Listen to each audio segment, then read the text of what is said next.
Ang Ginoo manahayo.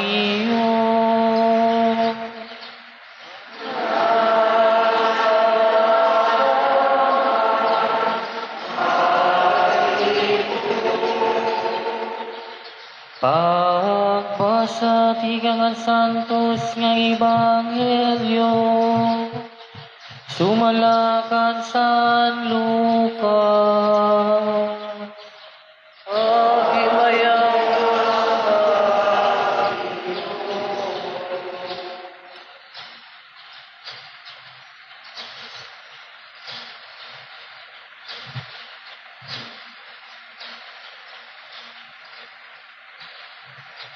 Usa ka panahon, naguusaan Jesus hin pag-ampo, dinaog ang mga tinun-an ha iya.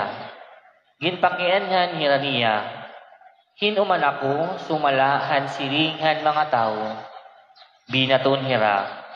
May nasiring nga amo ka hihuan nga parabunya. Nasiring ang iba nga Elias ka.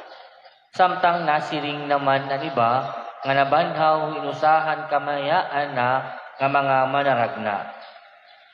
Ginpakianhan hiraniya, anha iyo, hinugod ako. Binaton ni Pedro, amo ka ang Mesiyas san Dios. Niyan gintugon go dira ni Jesus nga diri magsumat bisan kan kanay.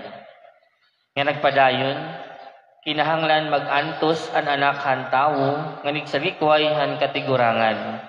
Han mga puno han kapadian, ngahan mga magturutdo han balaod. Papatayon hiya ngan babanhawon hay katulo ka adlaw. Pakabugtuan ang Ebanghelyo han Ginoo. Pagayawon ka, Kristo.